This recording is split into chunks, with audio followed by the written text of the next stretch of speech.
नमस्ते, I am जेविन doctor Sapna Gehlot and my session is on Gandhi ji के सत्य एवं अहिंसा संबंधी विचार। गांधीवादी विचारधारा में सर्वोच्च महत्व सत्य और अहिंसा के सिद्धांतों को प्राप्त है। सत्य और अहिंसा को गांधी जी मनुष्य में अंतर्निहित धार्मिक भाव के विकास के लिए अपरिहार्य समझते थे। सत्य और अहिंसा को सर्वोत्कृष्ट कहना गांधी जी की कोई मौलिक बात नहीं थी।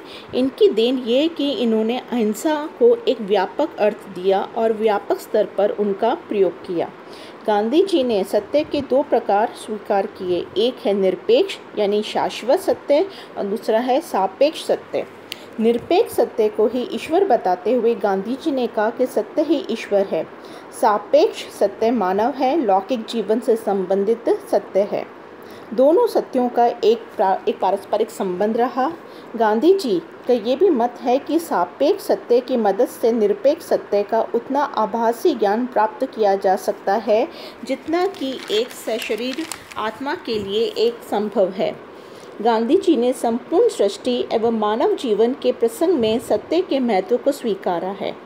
सत्य अपनी प्रकृति से सत्तावान है, जड़ चेतन सृष्टि का आदि कारण है और सत्य ही ईश्वर है। गांधी जी का मत है कि मानव जीवन में सत्य का विशिष्ट महत्व है, इसलिए मानव को सत्य परायण बनना चाहिए। गांधी जी ने लौकिक जीवन में सत्य के महत्व को बताते हुए कहा कि सत्य का अनुसरण कर मानव जाति अपने कष्टों से मुक्ति पा सकती है।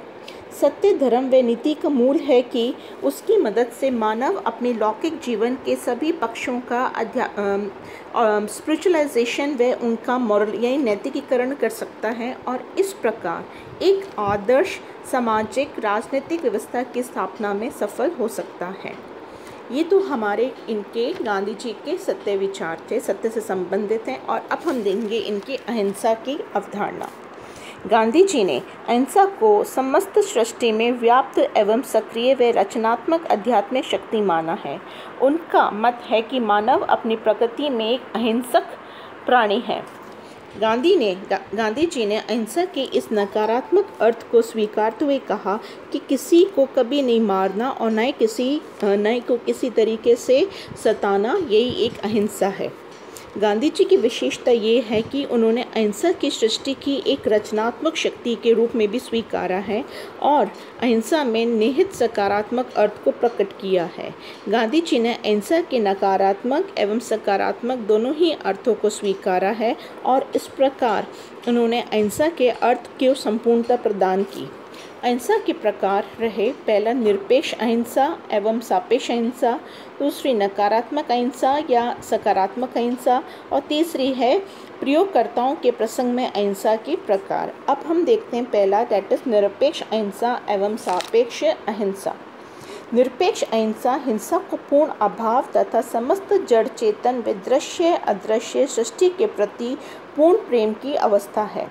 मानव के लिए सापेक्ष अहिंसा एक संभव है कि व्यवहारिक आदर्श है और यदि कोई व्यक्ति न्यूनतम हिंसा की मर्यादा की पालना करते हुए जीवन व्यतीत करता है तो ये माना जाना चाहिए कि वह अहिंसा व्रत का पूर्ण पालन कर रहा है।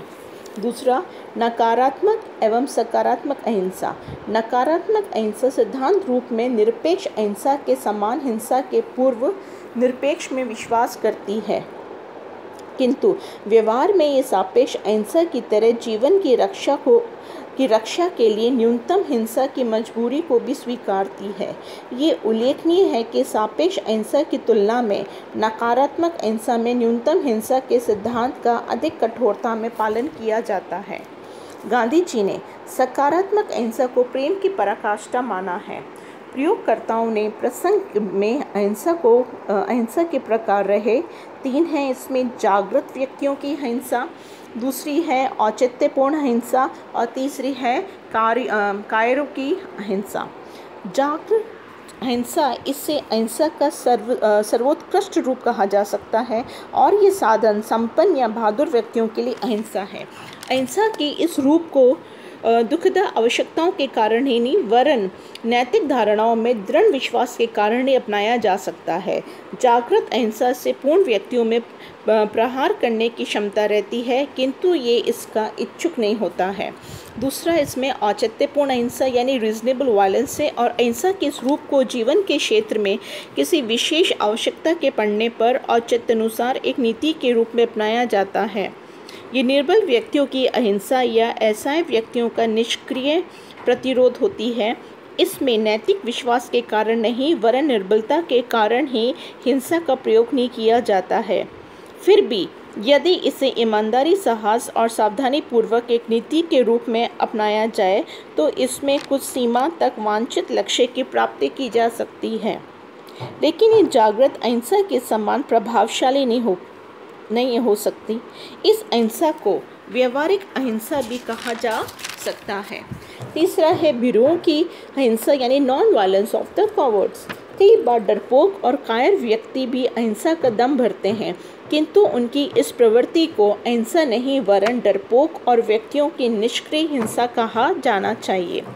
गांधी जी का स्पष्ट विचार है कि यदि हमारे हृदय में हिंसा भरी है तो हम अपनी कमजोरी को छिपाने के लिए अहिंसा का आचरण पहने, इससे हिंसा होना अधिक अच्छा है। इस प्रकार गांधी जी के विचार अहिंसा या इस प्रकार आप कह सकते हैं कि जो गांधीवादी अहिंसा को कायरता की संज्ञा देना नितांत अनुचित है।